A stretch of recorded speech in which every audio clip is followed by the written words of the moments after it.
Donc, on va commencer. Bonsoir, bon après-midi ou bonjour à vous toutes et tous en fonction du lieu où vous vous trouvez dans le monde et donc du temps qu'il fait chez vous actuellement. Bienvenue dans ce tout premier module qui est organisé dans le cadre du PDF Challenge en Europe et je dirais même en diaspora parce que voilà, vous êtes nombreux à venir de l'Amérique, de l'Inde, je sais qu'il y en a du Nigeria, du Canada et j'en passe. Et donc, on va commencer aujourd'hui on va commencer par le commencement, voilà, pour faire un peu de tautologie. On ne va pas aller tout de suite dans les techniques de débat ou des discours. Euh, voilà, on sait que le programme contient aussi une partie compétition, mais avant d'aller là-dedans, on va commencer par quelque chose de fondamental. Donc, c'est-à-dire qu'on va essayer de savoir d'où l'on vient, qu'est-ce qu'on porte, pourquoi on se bat, parce que on ne peut pas débattre avec force et conviction si on ne connaît même pas l'histoire du mouvement qui nous rassemble. Et donc, pour défendre le projet de notre parti, il faut qu'on intègre quand même ces combats, ces sacrifices, ces victoires et tout ça. Et donc, c'est tout l'enjeu, c'est tout l'objet de ce premier module de ce soir sur la connaissance du MRC, son histoire, ses combats et son projet politique pour le Cameroun et pour les Camerounais d'ici et d'ailleurs. Et donc, pour nous guider, pour nous entretenir dans cette première session, on a vraiment la chance et l'honneur d'accueillir notre formateur qui n'a pas seulement étudié l'histoire du MRC, mais qui est lui-même un acteur de cette histoire. Il est un témoin, je dirais un pilier. Il est présent en Europe, ici depuis de nombreuses dizaines d'années.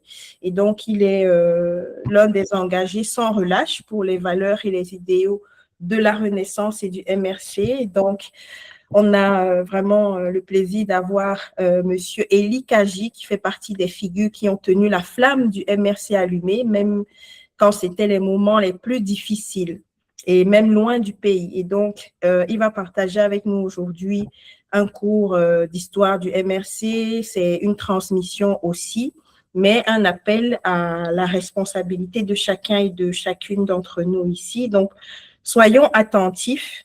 On le disait au début, s'il y a des questions à poser pendant la présentation, c'est mieux de le faire dans le chat.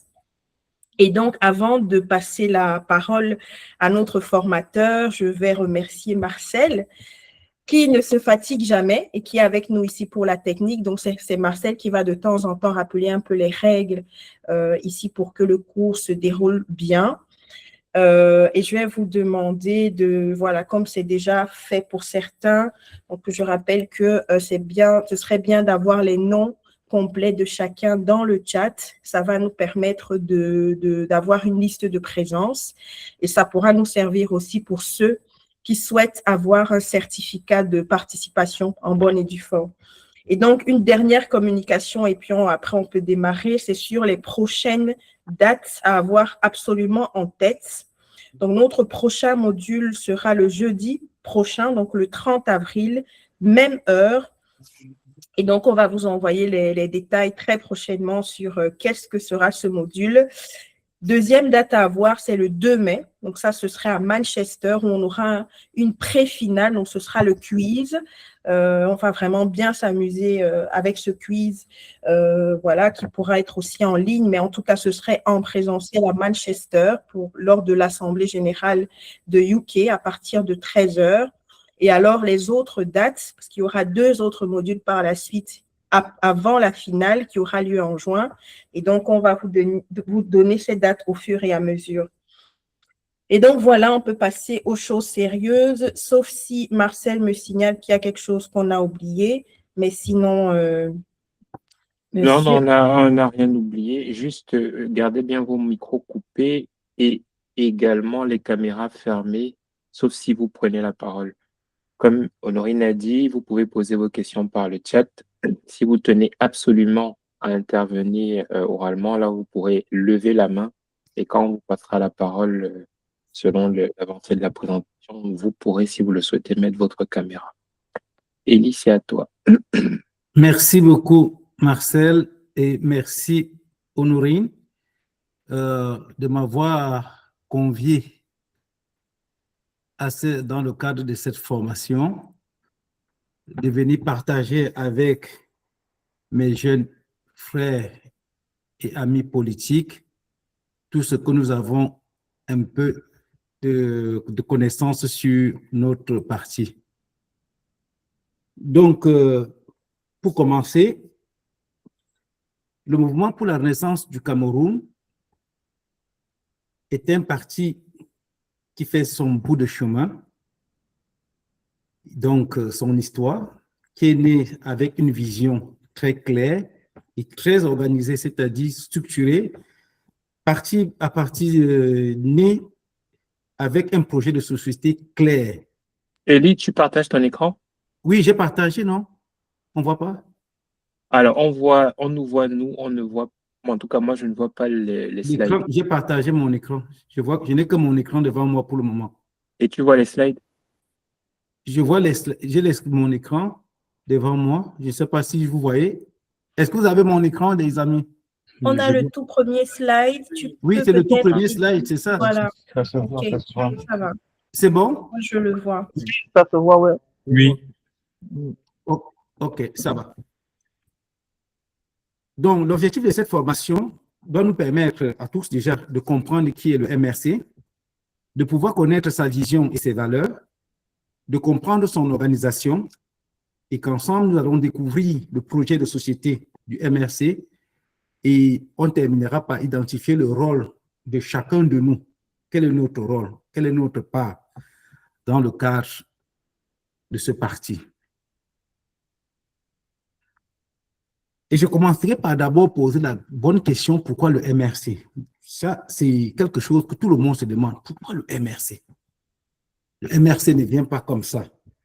C'est parce qu'il y avait un groupe d'intellectuels, de politiciens et même des figures universitaires qui se sont demandés, mais depuis plus d'une trentaine d'années, avec l'avènement de la démocratie, on s'est rendu compte qu'il y avait un vide, qu'il y avait au Cameroun une crise de gouvernance terrible. Et non simplement, il y avait cette crise de gouvernance, il y avait aussi même une crise de confiance des citoyens. Parce qu'au sortir des années 90, vu l'engagement des Camerounais, je crois qu'aux années 2000 déjà, à 2008, je crois que tout était estompé. Les gens n'avaient plus confiance aux hommes politiques. Les gens étaient un peu perturbés. Les Camerounais sont résignés avec leur fameux mot « on va faire comment ?» Et donc, au vu de cette crise, c'est comme ça que ce groupe d'intellectuels, politiciens et même des figures universitaires se sont dit non, il faut quand même qu'on repense la chose. Et c'est comme ça qu'ils se sont dit on ne peut pas faire une politique sans une vision à long terme. C'était ça, parce que les gens croyaient que la politique, c'était faire des petits programmes. Non, ils ont dit on doit penser le Cameroun dans sa profondeur. Et ceci va nous permettre d'avoir une refondation républicaine. C'est ainsi que le 13 août est né ce mouvement. Mais le mouvement, la naissance du MRC n'est pas une création d'un nouveau parti. Non. On n'a pas voulu créer le parti. C'était d'abord, si vous regardez même l'autorisation du parti, qui est l'autorisation MINAT numéro 003x0221 du 25 juillet 2008, c'était d'abord le parti MRP, qui était un parti qui a été créé par le professeur Alain Foguet. Donc, c'était le but de la création du MRC n'était pas de créer un nouveau parti, mais de rassembler les partis qui existent. Donc, le parti de l'autorisation du parti MRP, et maintenant, on a demandé les autres de se fondre dans ça pour créer un mouvement aussi puissant. Et c'est comme ça que le 2 août 2012, on a donc eu l'autorisation du ministère de l'administration territoriale qui a légalisé donc ce parti, qui est devenu donc un parti vraiment républicain. Donc, il faut dire que nous respectons toutes les règles légales pour pouvoir fonctionner. Et le but pour nous, dans le MRC, c'était d'engager une transformation non seulement forte, mais durable. Et c'est ainsi que dans nos déclarations de principe, on a commencé par dire qu'on doit se fixer comme objectif fondamental de rassembler tous les Camerounais dans leur diversité, dans leur riche diversité, sans distinction d'origine, de sexe ou de religion, afin de bâtir une nation moderne, libre et démocratique. Et tous ces intellectuels, tout ce beau monde qui se sont rassemblés, ont pris comme résolution d'engager une dynamique qui va permettre de répondre aux aspirations fondamentales de nos concitoyens pour une société de liberté dans la paix, de progrès par le travail, de justice et de solidarité nationale. Quand vous regardez le cycle MRC, quand on dit MRC, dans le mot MRC, on voit donc deux mots, c'est-à-dire mouvement et renaissance. Notre parti, le mouvement pour la renaissance du Cameroun, est un parti mouvement dans la mesure où elle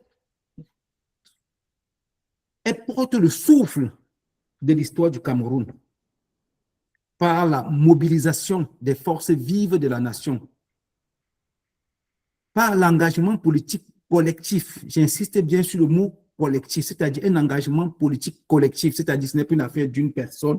Vous avez toujours compris, le MRC, c'est un mouvement parce que nous voulons un engagement politique collectif et donc nous voulons un développement par la science et la technologie pour pouvoir permettre le plein épanouissement de toute la population, ou bien de tous nos concitoyens.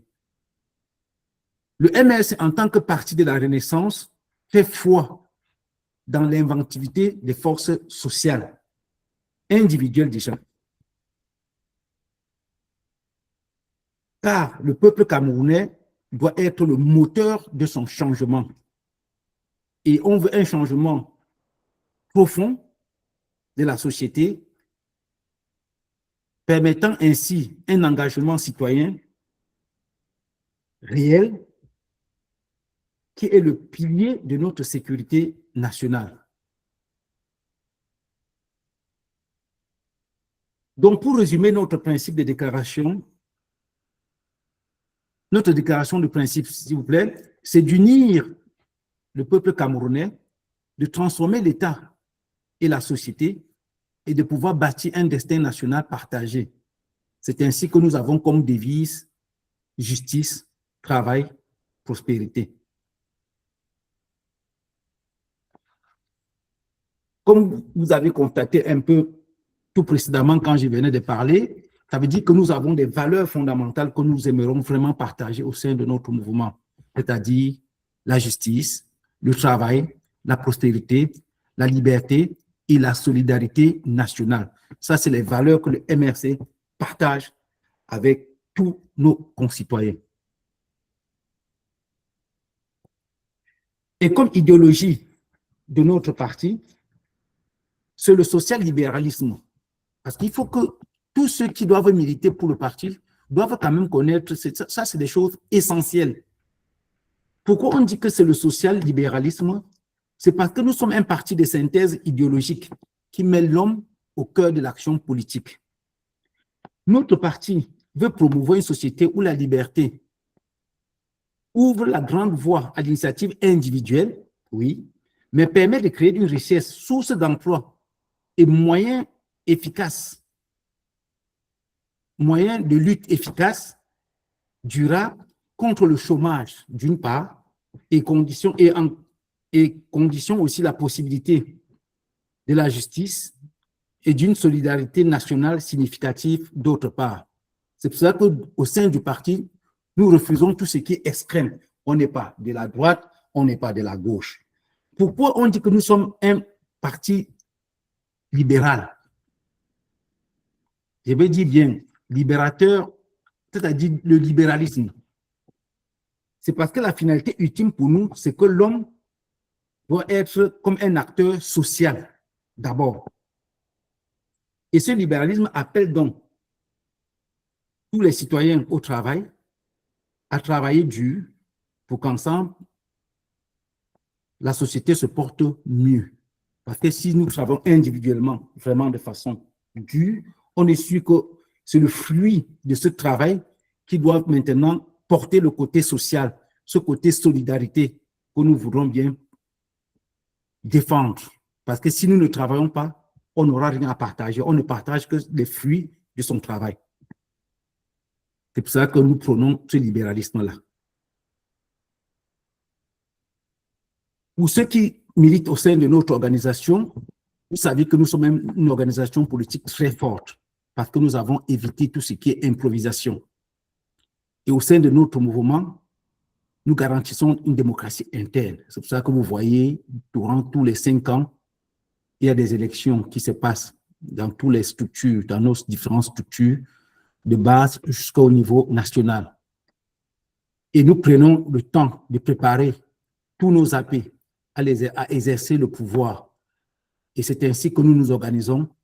Nous organisons de temps en temps des actions collectives.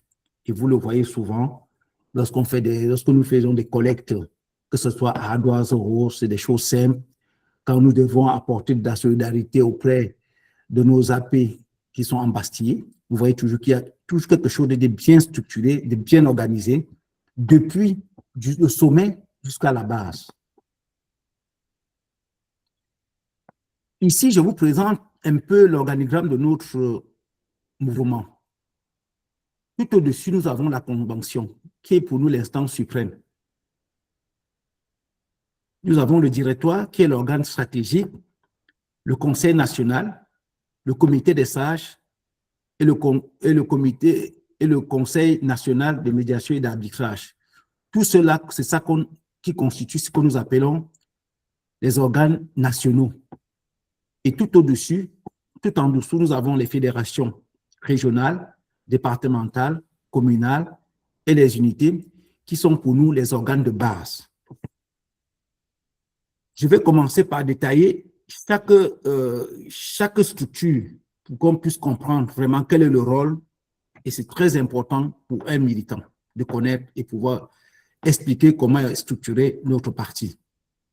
Puis nous prenons nos structures de base. Nous avons des unités et nous savons qu'au niveau des unités, le bureau est constitué de 7 membres.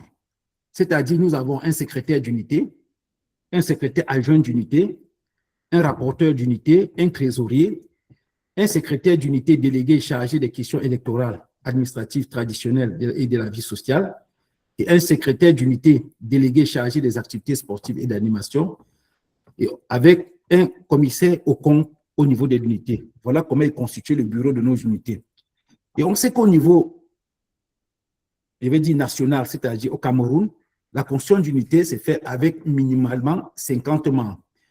Mais comme nous sommes en diaspora, on avait défini une autre règle parce que nous n'avons pas suffisamment de compatriotes pour pouvoir constituer une unité à 50, mais on s'était dit au niveau de la diaspora, la constitution d'une unité peut se faire minimalement avec 3 personnes. Parce que nous sommes très, très dispersés au sein de la diaspora et comme ça, on pourra renforcer au fur et à mesure, parce que si nous prenons, c'est pour ça que nous avons au niveau de la diaspora un statut vraiment particulier pour la création de nos structures. On a ce qu'on appelle la circulaire P02 sur lequel qui nous permet de fonctionner un peu en tenant compte des spécificités de notre pays de résidence. Maintenant, quant à la fédération communale, le bureau est constitué de 13 membres, c'est-à-dire un secrétaire de la fédération, son adjoint, le rapporteur, le trésorier, et puis on a, je crois, 7 secrétaires de fédération délégués, l'un chargé de l'inspection, des questions sociales, de la jeunesse et du monde du travail, de l'intégration nationale et des droits de l'homme, de la femme et de l'enfant, des affaires sociales et de la solidarité nationale, un secrétaire aussi chargé des questions électorales administratives et administratives traditionnelles et de la vie locale, un qui est chargé des activités sportives et d'animation, un secrétaire toujours délégué chargé de la mobilisation, de l'organisation et de la formation, et un secrétaire chargé du comité de médiation et d'arbitrage et on a aussi un commissaire aux comptes. Quand vous voyez la structure de la fédération communale, c'est la même structure au niveau départemental. Et quand nous prenons au niveau de la région, on a exactement la même structure, mais avec 3 autres postes créés, c'est-à-dire un secrétaire délégué chargé des questions chargé de la prospection et du développement. À ça aussi, on a ajouté un secrétaire délégué chargé de la communication au niveau régional. Au lieu d'avoir un seul commissaire aux comptes, au niveau régional, nous avons 2 commissaires aux comptes. C'est pour ça qu'au niveau de la fédération régionale, au lieu de 13 membres du bureau, nous sommes à 16. Donc, on a toujours les mêmes, à l'exception de ces 3 autres secrétaires régionaux délégués chargés de la prospection, de la communication, et puis un second commissaire aux comptes. Donc, si on regarde bien l'organigramme de nos structures de base, on a tout juste au-dessus la région, ensuite le département, la commune et les unités. Mais je vais spécifier au niveau de la diaspora, parce qu'il faut faire le distinguo entre la structure que vous voyez ici au niveau de la diaspora et de la structure au niveau du Cameroun. Au niveau du Cameroun, les fédérations régionales sont un peu calquées sous le découpage régional de notre pays, mais pas exactement.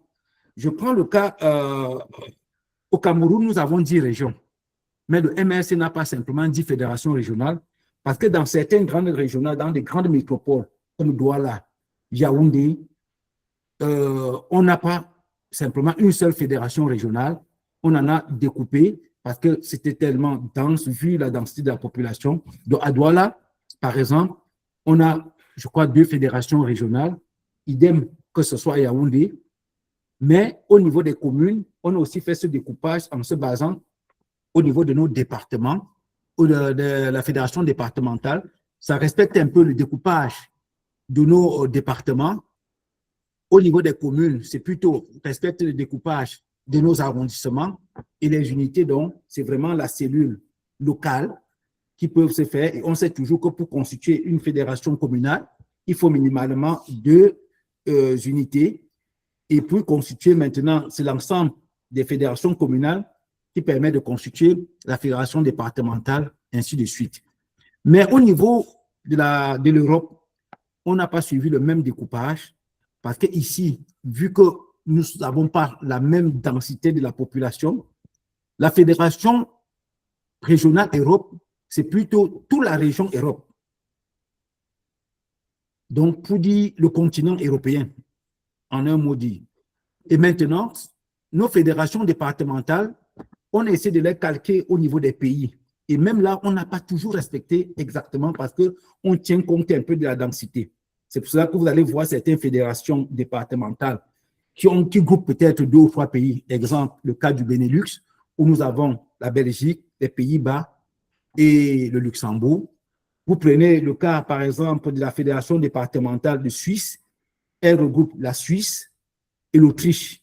Si vous prenez, par exemple, quoi encore, quelle fédération, je parlais, par exemple, on y pense, peut-être on n'est pas encore arrivé, des pays nordiques qui doivent regrouper peut-être le Danemark, la Suède, tous ces pays-là, c'est ça qui doivent regrouper tous ces grands pays pour constituer une fédération départementale. Mais des grands pays comme la France, toute la France est un département, l'Allemagne, l'Italie, l'Espagne, ainsi de suite. Donc, on essaie de calquer cela en tenant compte aussi de la densité de la population. Mais au niveau des communes, maintenant, on laisse le libre choix à toutes les fédérations départementales au niveau de la commune de pouvoir faire le découpage en tenant compte des spécificités de chaque pays. Et quant aux cellules, quant aux unités, on essaie maintenant de laisser les communes aussi de pouvoir encourager pour la création aussi de toutes ces structures-là pour se rapprocher beaucoup plus des populations. Maintenant, je vous parlerai des organes nationaux, c'est-à-dire la convention, le directoire, le conseil national du comité de sages et du comité national de médiation et d'arbitrage. Quant à la convention, c'est l'organe suprême du parti. C'est l'instance qui est chargée d'élaborer la politique du MRC. Et c'est pendant cette convention qu'on doit élire notre président national, tous les vice-présidents, le secrétaire général et le trésorier national. Et sachez qu'au cours de cette convention, l'élection, ce n'est pas une élection individuelle, c'est une élection par liste. Donc, le président doit constituer, quelqu'un constitue sa liste, s'il est le président, avec ses vice-présidents, son secrétaire général et son trésorier. Et vous savez tout ça en tenant compte des spécificités du Cameroun. Et vous connaissez un peu la complexité de notre pays en termes d'ethnie, de tribus, tout ça. Vraiment, c'est des paramètres qu'on ne doit pas vraiment passer là-dessus facilement.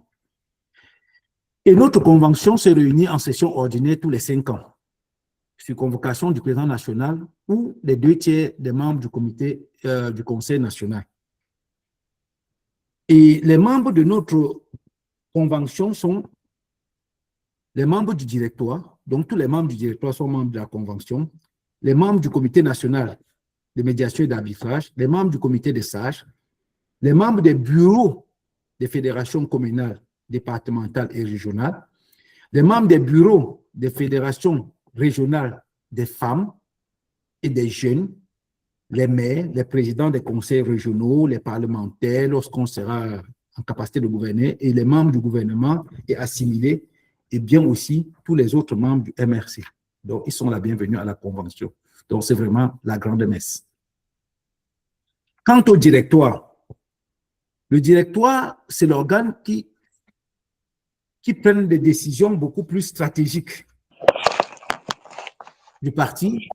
Et ce directoire est chargé de la mise en œuvre de la politique qu'on a décidée au niveau de la convention. Elle s'est réunie au moins 2 fois par mois sur la convocation du président national ou tout autre membre du directoire délégué par lui.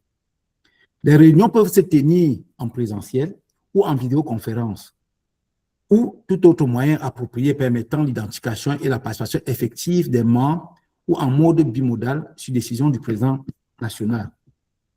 Notre directeur est composé du président national, de ses vice-présidents, de ses conseillers spéciaux, des conseillers du président, du secrétaire général, du trésorier, du coordinateur national chargé de l'inspection et du développement du parti, des secrétaires généraux adjoints et des membres du bureau de la fédération, qui est l'organe annexe des femmes du MRC, des membres du bureau des jeunes du MRC, des 5 autres membres désignés par le président national du parti, ainsi que d'autres personnalités qui peuvent être soit des membres du gouvernement et assimilés. Et en cas de besoin, le directoire peut aussi convoquer les fédérations, les secrétaires des fédérations régionales ou les membres du bureau du comité national de médiation et d'arbitrage. C'est comme ça que se tiennent les réunions de notre directoire. Au niveau du Conseil national, le Conseil national, quant à elle, est l'instance chargée du suivi de la mise en œuvre de la politique. Il peut prendre entre 2 conventions certaines décisions relevant de la compétence de la convention, nécessitant ainsi le bon fonctionnement du parti, dont l'urgence ne permet pas d'attendre la prochaine convention, parce qu'on s'est dit les conventions se tiennent tous les 5 ans. Et là, ça nous permet pas d'organiser des conventions extraordinaires. Donc, au lieu d'organiser toute une convention extraordinaire, on peut, au niveau du Conseil national, prendre certaines décisions entre 2 conventions.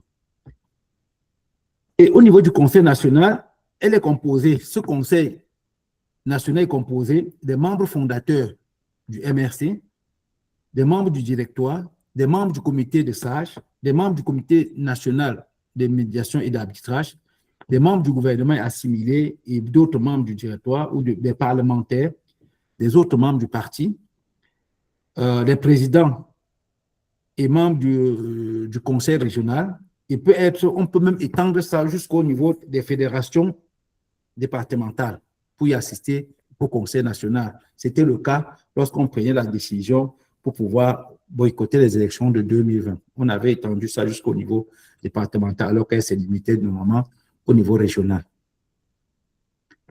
Quant au comité des sages, le comité des sages, ici, donne son avis sur toutes les questions soumises à lui par le président national du parti.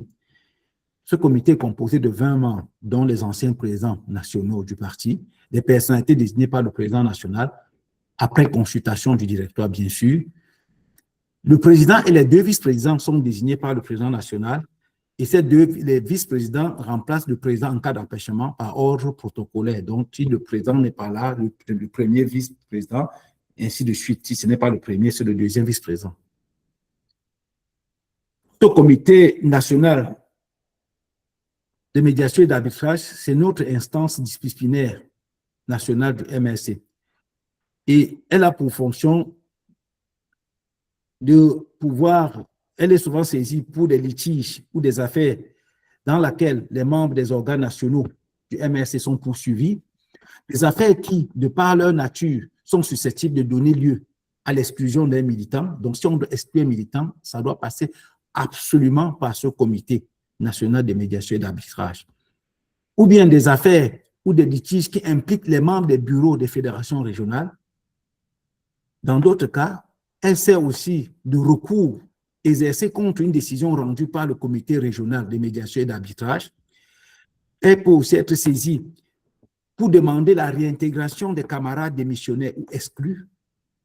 Et ce comité aussi joue ce rôle de contentieux préélectoral des élections organisées dans le cadre de notre convention. Donc, si on organise une élection et qu'il y a une contestation, c'est ce comité qui est vraiment habilité à résoudre le problème.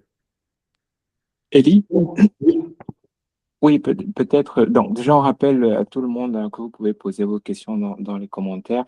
On voit qu'il y a également des questions là dans le groupe WhatsApp. Donc, j'ai une question qui est en lien avec l'histoire et la convention. On a vu que la convention de novembre a été annulée Oui, par le sous-préfet ou le préfet Yaoundé. oui, Et il a dit dans sa motivation que c'est suite à une plainte d'un des membres fondateurs, en l'occurrence Okala Ebode, oui. et pour trouble à l'ordre public. Du coup, la question c'est est-ce qu'il y a la liste de ces membres fondateurs, d'une part, et d'autre part, quelles sont les attributions statutaires des membres fondateurs? Ils ont droit à quoi que les membres non fondateurs n'ont pas? Bon, est-ce qu'il faut répondre maintenant ou bien c'est à la fin que je dois répondre? C'est sauf si tu prévois c'est comme tu veux. Oui, je prévois, à la fin, on va discuter de ça. Et comme on prend note, et puis à la fin, on va revenir sur cette question-là. Des petites questions comme ça pour éclairer tous ceux qui sont là. Bon, maintenant, j'ai essayé de montrer un organigramme de notre parti avec ses organes annexes. Donc, je dis ici au niveau national. Hein. Ça, vraiment, c'est au niveau national. Donc, on a toujours cette convention avec les 5 autres que vous avez, mais il y a quand même un secrétariat général, un bureau national des femmes et un bureau national des jeunes. C'est tout ça qui conçut vraiment, qui chapeaute un peu nos organes nationaux. Parce que vous savez, il y a ce bureau des femmes avec des délégations aussi régionales, mais qui ne sont pas, je dis bien sûr, une spécificité du MRC. Ce n'est pas aussi une structure en tant que telle. On parle plutôt des coordonnateurs au niveau des jeunes, mais qui sont sous les fédérations régionales, départementales, ainsi de suite. Donc, ce n'est pas quelque chose de parallèle, que ce soit pour les femmes et les jeunes. Mais ce sont ces coordinations pour pouvoir apporter cette dynamique femmes ou jeunes, pour que ce soit puisse s'imbriquer au niveau des fédérations, que ce soit communales, départementales et régionales. Maintenant, voici comment, pour le bon fonctionnement de notre parti, nous avons un bureau de notre directoire qui est présidé par le professeur Maurice Kamto, comme vice-président Mamadou Mota Yakuba. Le deuxième vice-président, c'est Mme Tiran Balbignois. Troisième vice-président, Maître Emmanuel Sim. Quatrième vice-président, M. Ismaël Gaïgama. Cinquième vice-présidente, Mme Aïssatou Sadou. Et comme secrétaire général, Sa Majesté Stéphane Dongve.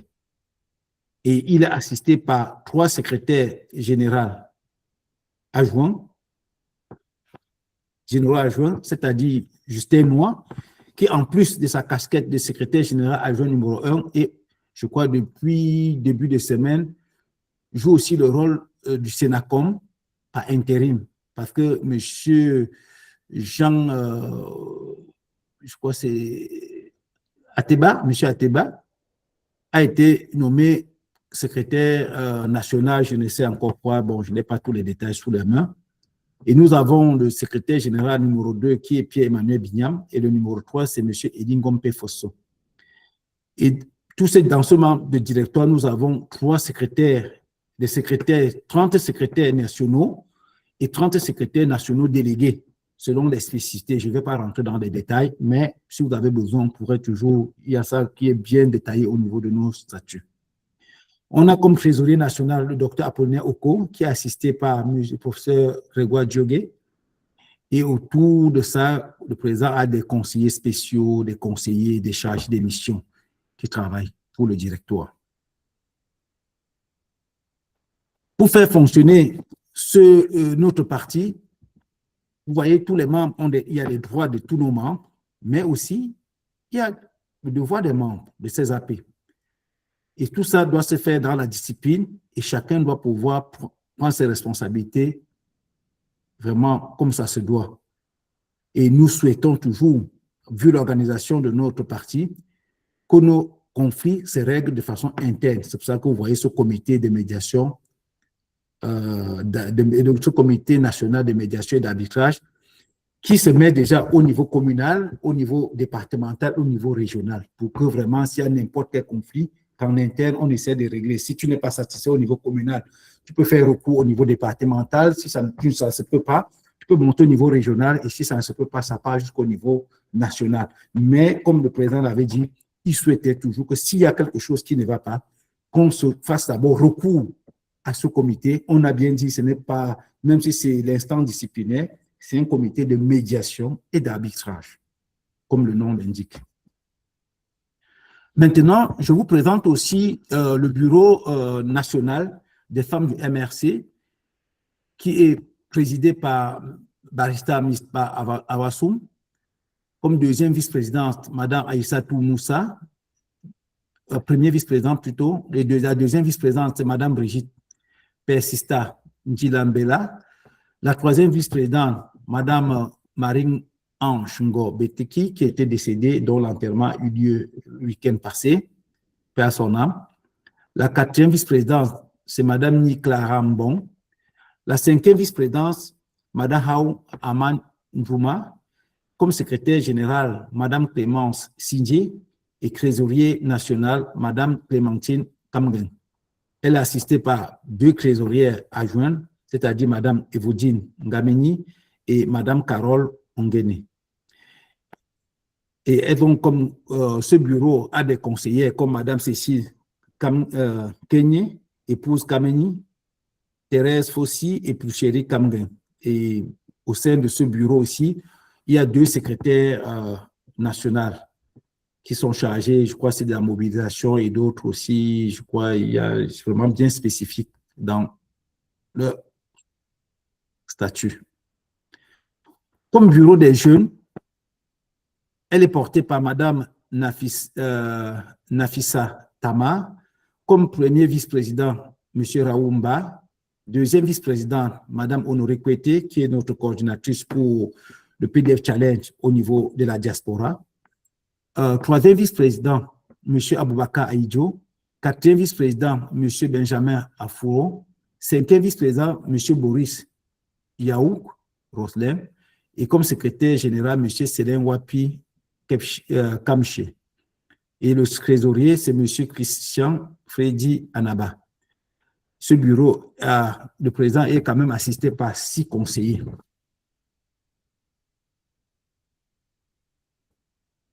Maintenant, nous entrons dans le vif du sujet. Donc, nous avons fini avec tout ce qui était organisation, fonctionnement. Maintenant, nous allons parler, comme j'ai dit tantôt, tout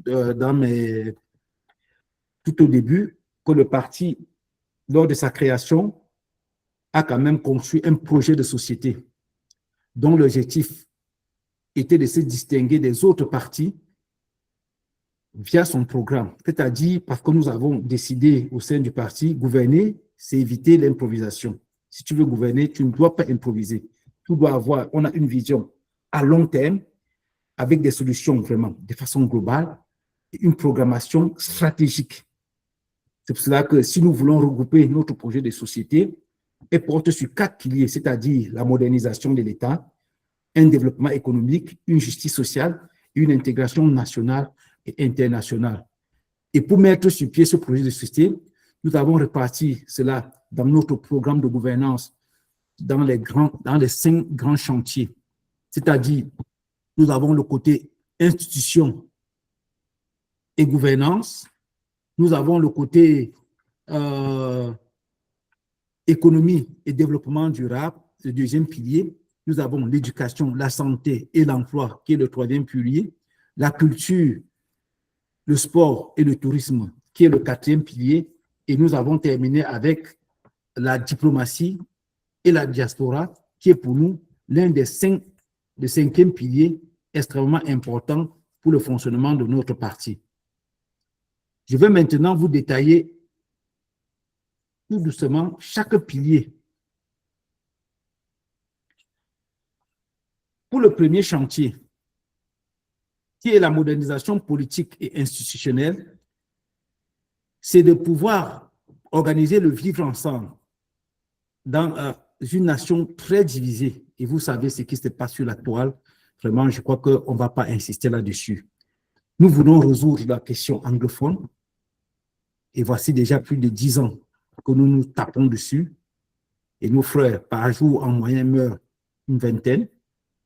Et nous voudrons, pour pouvoir résoudre ce fameux problème, organiser des assises nationales de citoyenneté et de fraternité.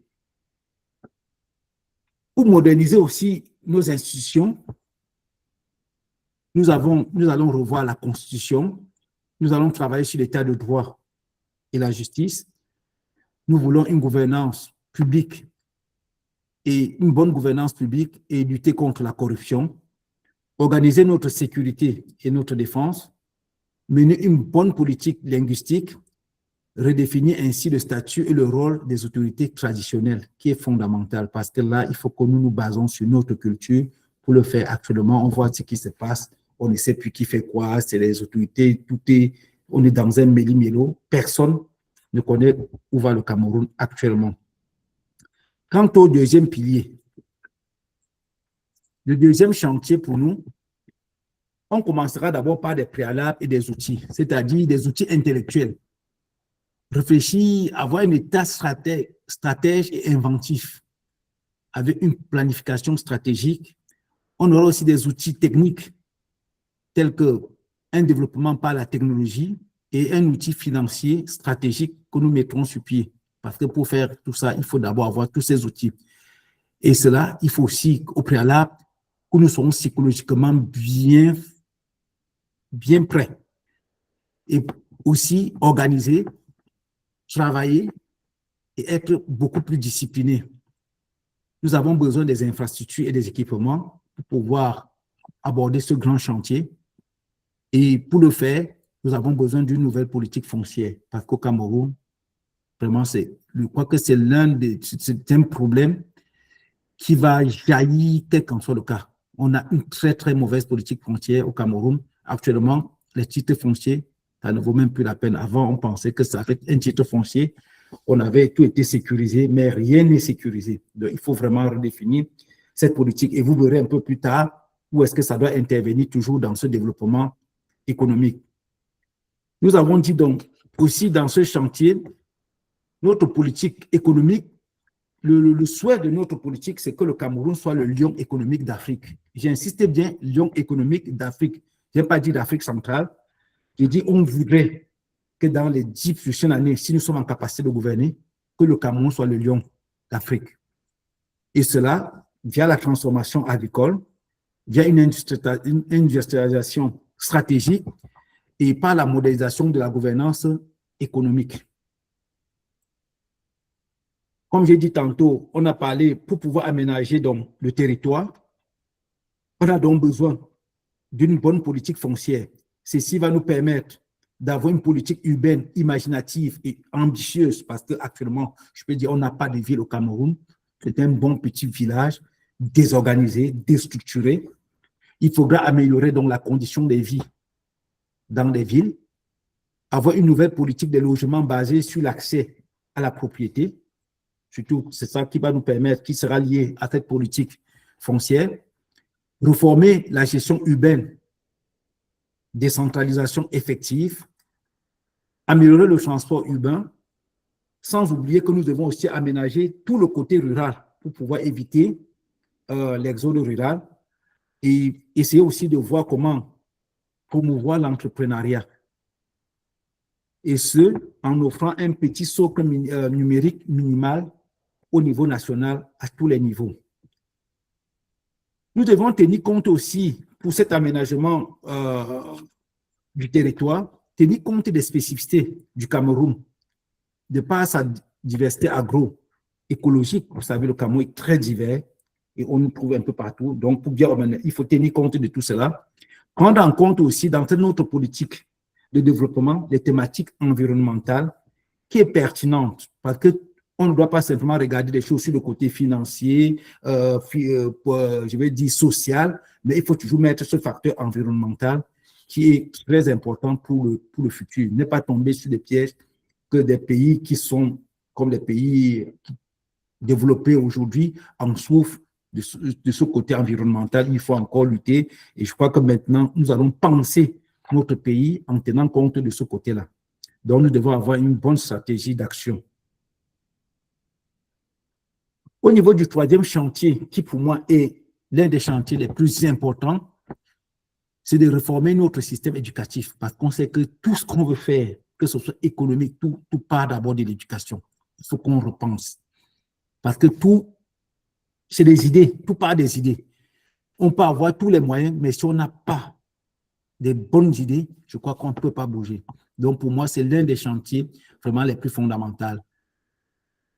Donc, c'est de pouvoir reformer notre système et de nous réorienter vers la recherche, parce que ce n'est que par la recherche qu'on peut innover, qu'on peut avancer.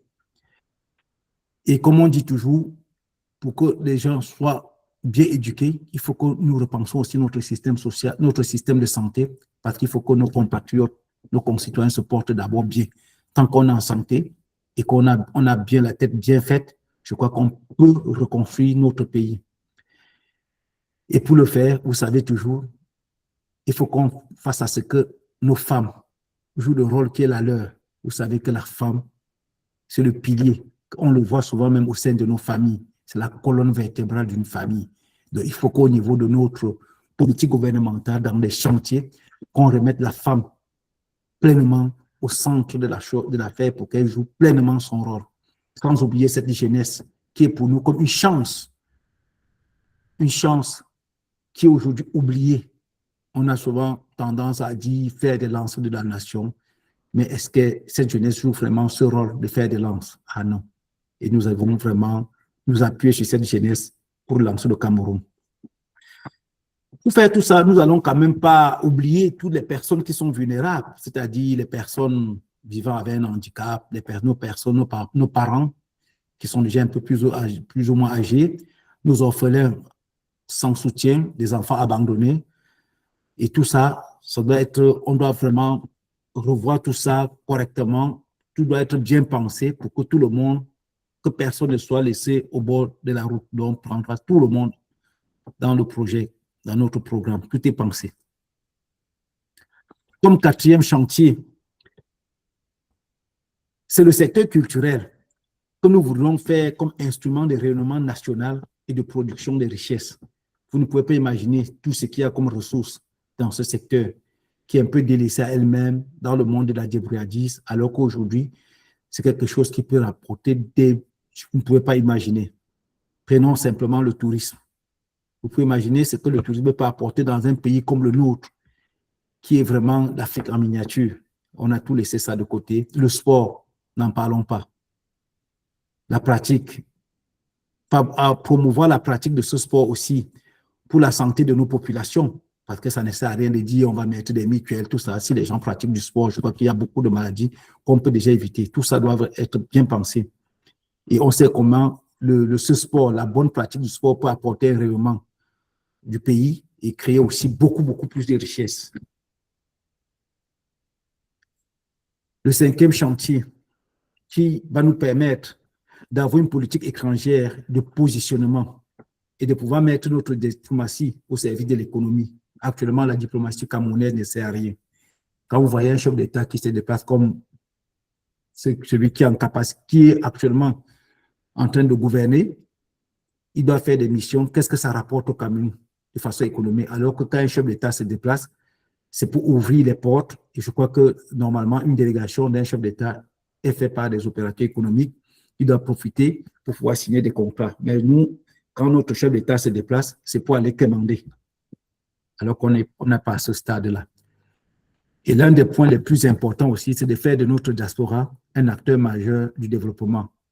Et ce, en créant un environnement favorable à leur retour. Parce que quand on parle de retour de cerveau, ou bien retour, les gens pensent que on va aller dans un magasin, acheter tout ce savoir. Non, c'est des hommes qui retournent avec le savoir. Ce n'est pas qu'on doit aller acheter, qu'on dit, ah oui, il faut qu'on part chercher, bien, je vais dire, qu'est-ce qu'on appelle, je ne sais pas, le mot m'échappe. On ignore que c'est plutôt des hommes. On a besoin plutôt des hommes qui doivent retourner et mettre ce savoir-là à profit au niveau de notre pays. Faire des réformes nécessaires qui impliquent tous les Camerounais de l'étranger dans la vie politique. Vous savez, aujourd'hui, la diaspora n'est impliquée dans rien. Tout au contraire, le gouvernement qui est en place actuellement repousse ses enfants, les chasse du territoire national. Imaginez toutes ces connaissances que nous sommes ici, qui nous sert à aider certains pays, nos pays d'accueil, si on pouvait mettre ne serait-ce un dixième au niveau de notre pays, avec tous les moyens que nous avons là-bas, le Cameroun, comme on a dit tantôt, sera le lion d'Afrique, parce que nous avons cette ressource humaine et des ressources humaines de très bonne qualité. Et pour cela, nous allons donc canaliser le potentiel exceptionnel de notre diaspora camerounaise pour mettre au service du développement national. Ainsi, créer des structures d'encadrement et de coordination des relations avec cette diaspora, dont on verra, et tout cela doit être bien pensé au niveau de sa politique, de la mise sur pied de notre gouvernance. Je vais maintenant, comme j'ai fini avec notre projet de société et programme politique, je vous parlerai un peu du parcours politique de notre parti. Nous avons déjà participé depuis la création en 2012 à 2 élections. La première élection, c'était l'élection législative en 2013, 8 mois après notre création, et qui nous a permis, malgré notre implantation très limitée, de pouvoir avoir au moins un député. Mais je peux vous rassurer qu'on avait gagné les élections dans le centre. Malheureusement, elles nous avaient été arrachées. Mais on a pu quand même, après 8 mois, l'un des partis nés, après 8 mois, plus gagner des conseillers et puis au moins un député. Nous avons participé à l'élection présidentielle de 2018 qui a permis d'augmenter la visibilité nationale de notre parti. Et je peux vous dire qu'en 2018, nous avons gagné les élections, malheureusement, qui nous avaient été encore arrachées par le RDPC. C'est ainsi qu'en 2020, nous avons donc boycotté l'élection législative et municipale de 2020 pour des questions stratégiques basées sur des revendications institutionnelles électorales importantes. Une façon de passer le message à ceux qui nous gouvernent. Malheureusement, nous n'avons pas été écoutés, et même par les partis soi-disant de l'opposition, qui jusqu'à aujourd'hui ne parviennent pas à avaler ce boycott. C'est pour cela que nous avons besoin, nous avons des défis futurs qui incluent la crédibilité, la mobilisation des électeurs et la réforme pour renforcer notre parti. Et pour cela, nous avons comme enjeu et perspective de renforcer l'organisation de notre parti, qui est essentielle pour consolider l'implantation territoriale et de former efficacement nos militants, mobiliser les citoyens, qui est pour nous un levier clé pour porter le projet politique et encourager l'alternative démocratique, et enfin construire une alternative crédible qui repose sur la cohérence, l'éthique et la proximité avec les citoyens. Je vous reviens maintenant. Quelle est donc notre rôle, pour ne pas dire votre rôle. Notre rôle, c'est de s'informer surtout. Ça, c'est très important. Un homme politique doit toujours s'informer. Nous devons nous organiser. Nous devons nous engager pour pouvoir porter les valeurs de notre mouvement.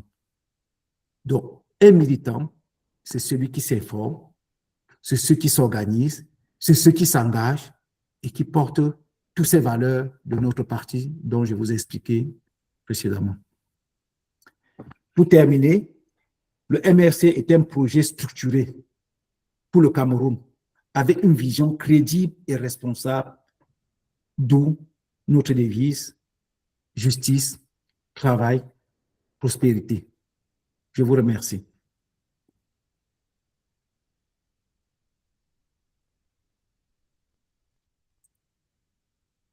Merci, Elie. Il y a un certain nombre de questions qui sont remontées. On vous rappelle encore, hein, vous pouvez les écrire.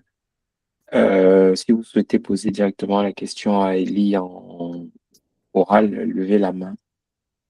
Donc, on va commencer, si tu es prêt, par les questions là où on revient sur l'histoire, là, donc les membres fondateurs.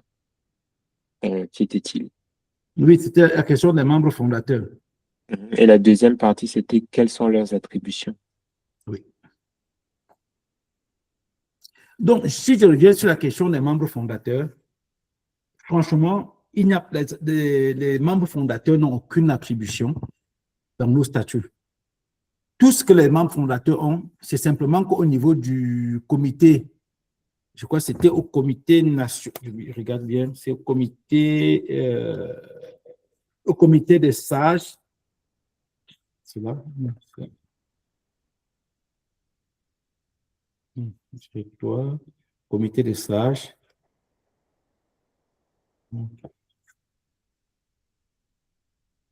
Au Conseil national, je crois que c'est au Conseil national. Bien, attends, je vais bien vérifier ça pour ne pas dire n'importe quoi. Oui, c'est au Conseil national. Les membres fondateurs sont d'office membres du Conseil national. C'est tout. C'est ce que dit nos statuts. Ils n'ont pas une autre attribution, c'est qu'un membre fondateur siège directement au Conseil national, qui est composé des membres, on a dit bien, est composé des membres fondateurs, des membres du directoire, des membres du comité de sages. C'est tout. Ils n'ont pas une fonction spécifique qui dit que non, ils n'ont pas. Non, c'est exactement ce qui est dit dans les statuts actuels. Je ne sais pas si j'ai répondu à la question. Oui, tu as répondu. Et qui sont-ils? Ah, s'il faut citer les membres fondateurs du parti, je peux vous dire qu'il y a beaucoup qui étaient à la base, à la création du parti et qui sont repartis quelques temps. Je peux vous citer quelques exemples.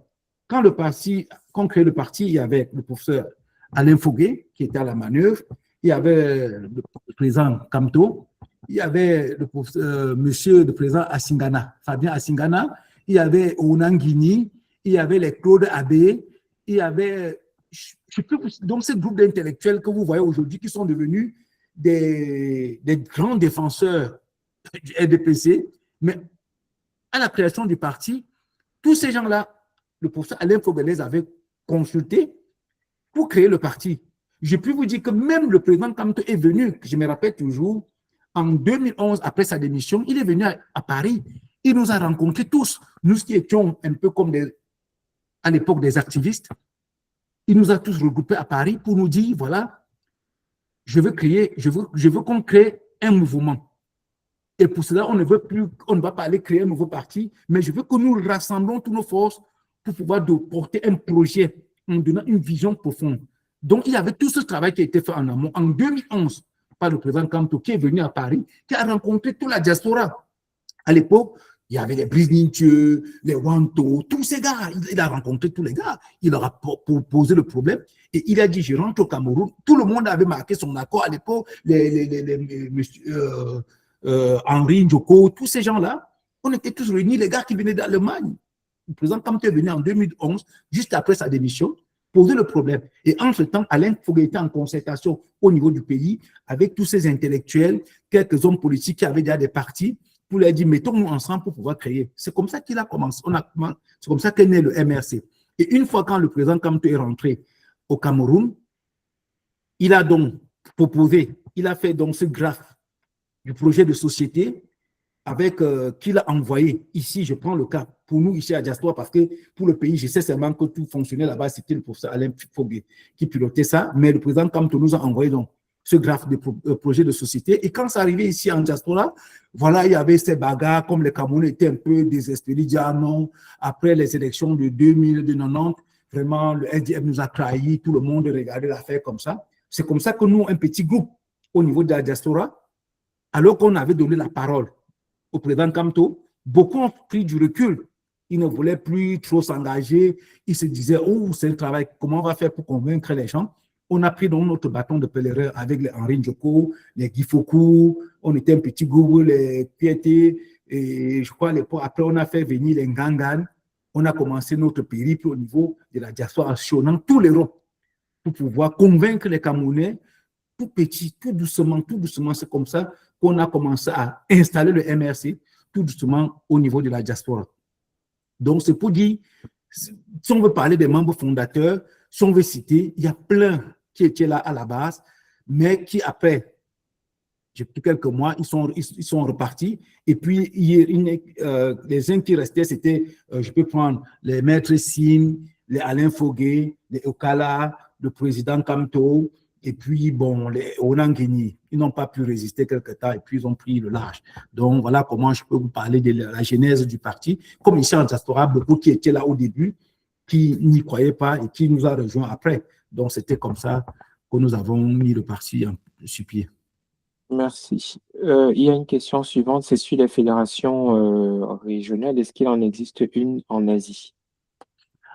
En Asie, à ma connaissance, non. À ma connaissance, il n'y a pas encore de fédération régionale au niveau de l'Asie. Je crois que c'est le travail qui doit... Parce que déjà, je peux aussi vous rappeler que lorsqu'on a créé le MRC au niveau de la diaspora, il y avait une seule fédération, c'était la fédération Europe qui couvrait Europe et toute l'Amérique du Nord aussi, à l'époque. Et on devait même aller jusqu'en Asie parce qu'à l'époque-là, même les cartes des membres de tout ce qui était au niveau de l'Amérique du Nord, que ce soit même en Asie, tout était produit par la Fédération européenne. Mais vu comme le parti a grandi, c'est comme ça qu'on a dû scinder. On a créé maintenant une fédération régionale Amérique du Nord. Et même au niveau de l'Amérique du Nord, on a encore scindé tout récemment. Il y a l'Amérique, les États-Unis et le Canada, alors qu'avant, ils constituaient une seule fédération. Donc, c'est pour dire que progressivement, on est en train de travailler pour pouvoir mettre sur pied une fédération au niveau de l'Asie, mais à ma connaissance actuelle, il n'y a pas une fédération régionale au niveau de l'Asie.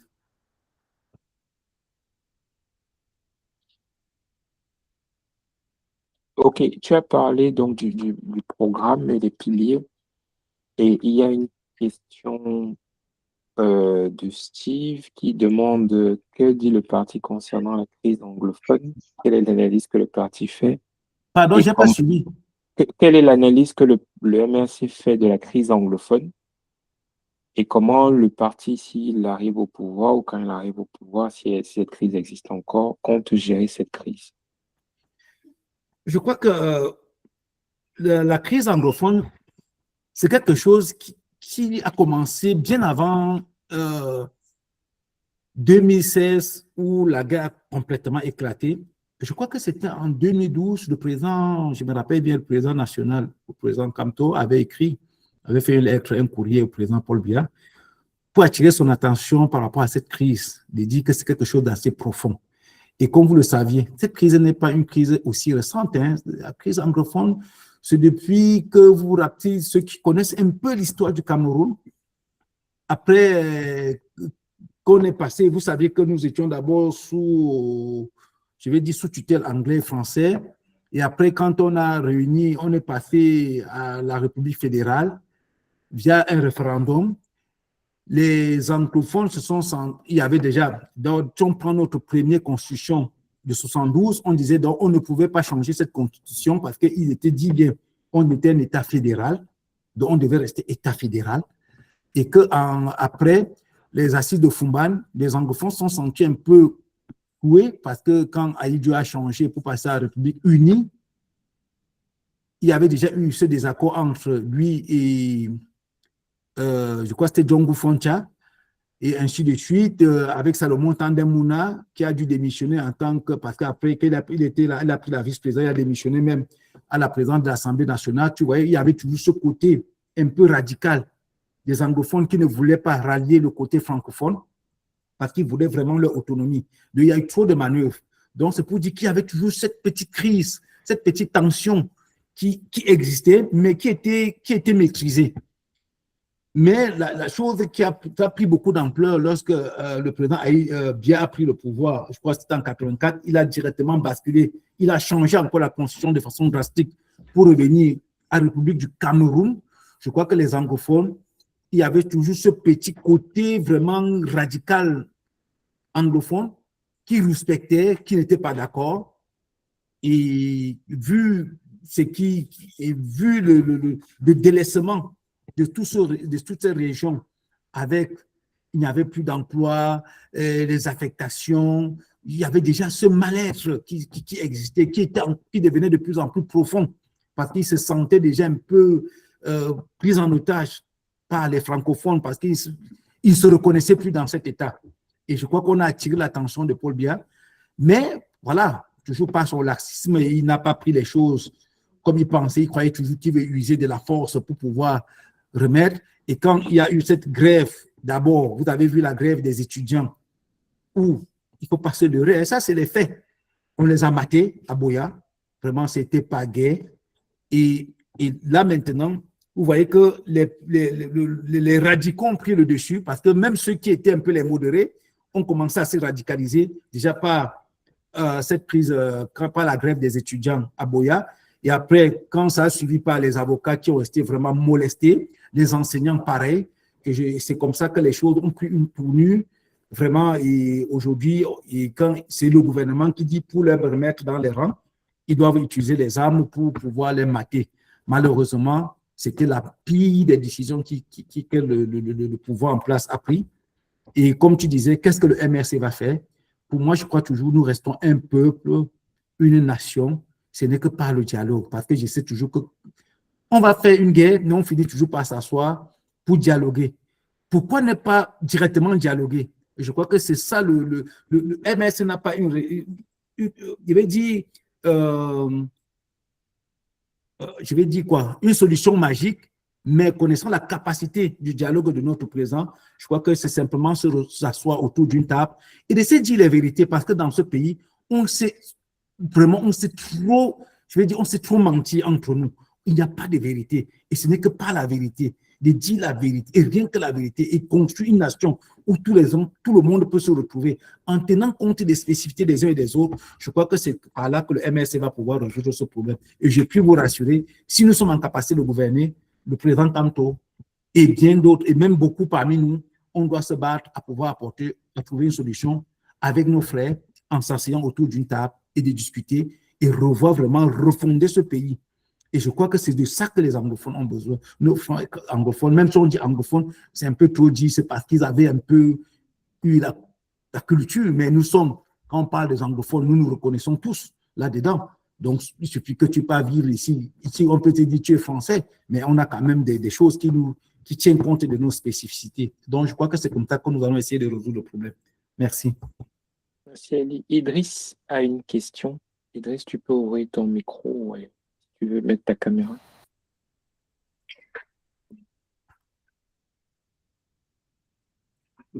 D'accord, merci. Bonsoir à tous. Merci pour la présentation. Désolé, je n'ai pas pu participer au début parce que nous étions en réunion d'organisation de notre AG du 2 mai à Manchester. Oui, c'est juste après que j'ai pu rejoindre la réunion. Et j'ai deux questions et peut-être un commentaire. Merci. Je vais d'abord commencer par où M. Elie a chuté. C'est plus anglophone, justement pour dire que le MRC privilégie un dialogue inclusif. Et déjà lors du meeting du parti en 2016, en Gaoundéré, le professeur Kamto avait déjà proposé des solutions et attirer l'attention du gouvernement sur la démarche qu'elle était en train de prendre, qu'elle devait aboutir sur une crise plus grave. Et le deuxième commentaire, c'est celui de, c'est maintenant par rapport à la présentation proprement dite. Elle concerne le point sur la diplomatie. Justement, c'est un pilier qui est très important. Bien que l'accent est mis sur la diplomatie économique, j'aimerais juste relever que de nos jours, en plus de la diplomatie économique et même de la diplomatie traditionnelle, on voit beaucoup plus aussi la diplomatie sportive et la diplomatie environnementale. Par exemple, au niveau de l'Afrique centrale, ça c'est un domaine sur lequel je travaille un peu, on voit qu'un pays comme le Congo a pris le dessus sur ces questions de diplomatie environnementale au niveau de l'Afrique centrale et même de l'Afrique. Maintenant, mes deux préoccupations, si vous permettez, la première est relative aux projets de société, notamment le pilier sur l'éducation déjà, Oui. Qui mentionne deux axes majeurs. Le premier axe, c'est par rapport au système éducatif et le deuxième axe, c'est par rapport à la recherche. Mais j'aimerais savoir quelle est la place des infrastructures. Parce que, avec la petite expérience que j'ai eue dans le Cameroun profond, dans plusieurs régions, le Cameroun souffre énormément en termes d'infrastructures. Infrastructures en termes de bâtiments, en termes de structures sanitaires, toilettes et autres, et en termes même d'accès à l'énergie et à la technologie. Donc, je veux savoir qu'est-ce que le parti prévoit sur cet aspect-là. Ça, c'est l'éducation. Ma dernière question, et la deuxième et dernière, c'est par rapport au parcours politique. Vous avez bien fait de rappeler les différentes étapes 2013, 2018 et 2020. Mais je ne sais pas pourquoi vous n'avez pas mentionné le plus récent, 2025, bien que nous avons été sauvagement mis à l'écart, mais je crois que ce devait être important, peut-être que vous discuterez un mot par rapport à ça. Merci beaucoup. Merci beaucoup, Martial. Je crois que effectivement, c'était un oubli de ne pas mentionner, je commence par la dernière question, de ne pas mentionner 2025 où on avait été sauvagement éjecté. Nous, donc, la candidature de notre champion a été vraiment sauvagement rejetée. Et voilà. Mais on continue le combat. Merci déjà de revenir là-dessus. J'avais complètement un peu zappé. Je crois que c'était dans les anciens slides. J'avais mis, bon, comme chaque fois j'ai retouché, ça a dû sauter sans que je m'en rende compte. Maintenant, par rapport où tu as parlé, par rapport à la question d'infrastructure, pour pouvoir résoudre les problèmes du pilier éducatif. Si tu reviens bien au niveau du chantier, du deuxième chantier, du deuxième grand chantier, parce que le chantier éducation vient, c'est le chantier numéro 3. Mais au chantier numéro 2, on a bien parlé des infrastructures et des équipements. Donc, c'est là où tout doit se faire. Parce que pour arriver à ça, nous avons besoin vraiment de ces infrastructures.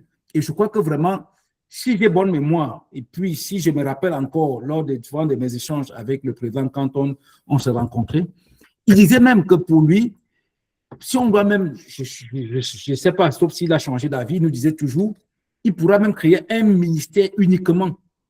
C'est-à-dire, ça ne sera pas, parce qu'actuellement, ce qui se passe au Cameroun, tu vois, on met plusieurs ministères et puis pour finir, on ne sait pas qui fait quoi. Il y aura vraiment un seul ministère qui sera chargé des grands chantiers pour faire le suivi de tous ces grands chantiers, vous voyez, pour lui donner tous les pouvoirs pour pouvoir faire.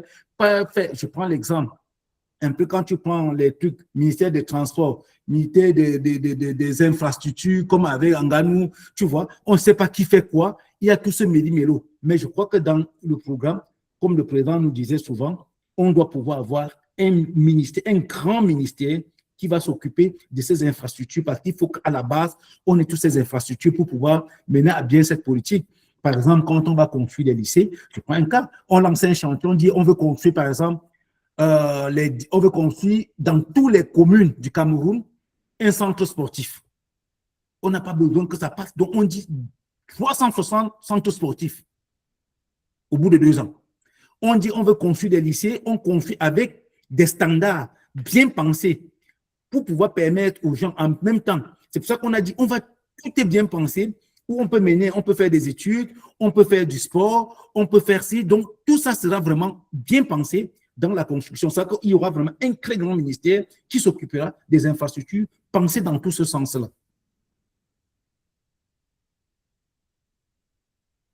Je ne sais pas si j'ai répondu à ta question. Bien, merci beaucoup. Merci Idriss, merci Elie.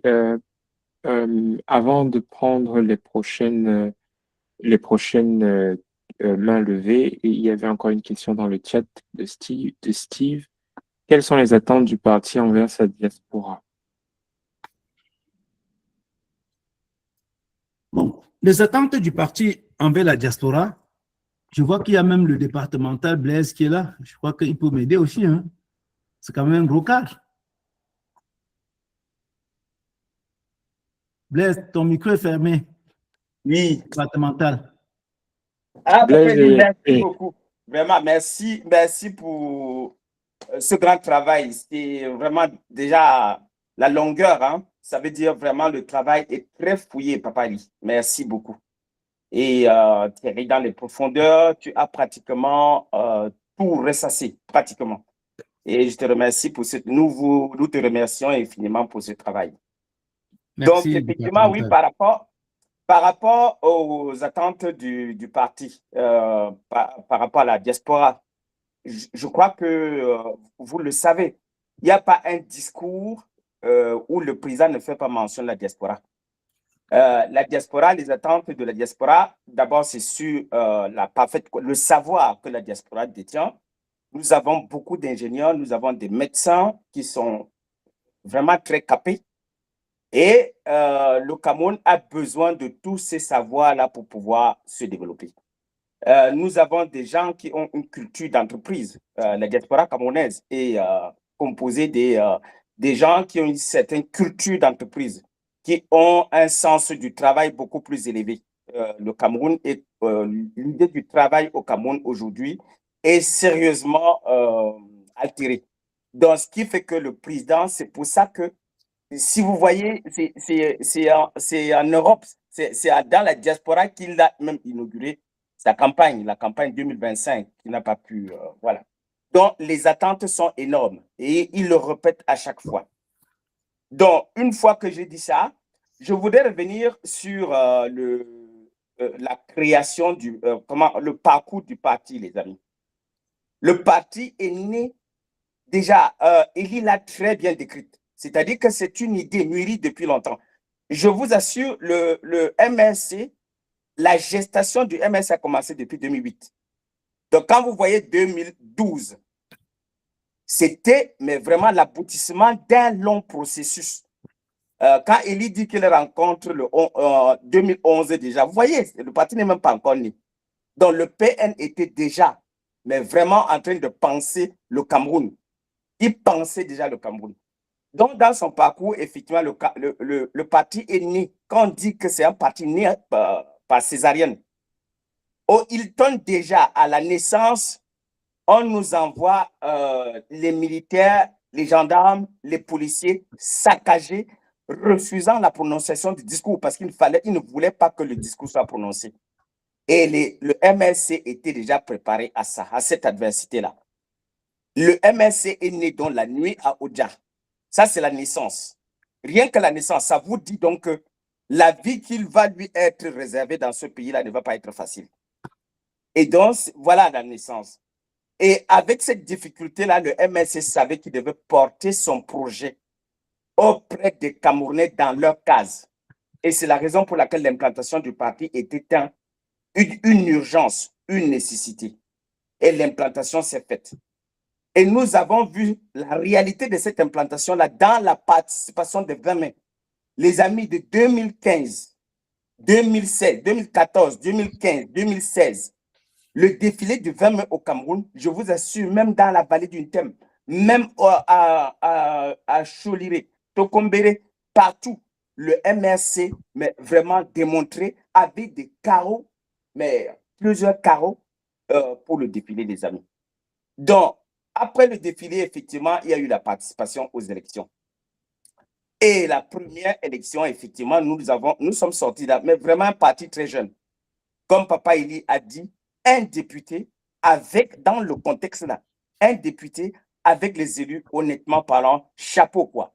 Sans ignorer que je ne rentre pas là-dedans, il l'a dit.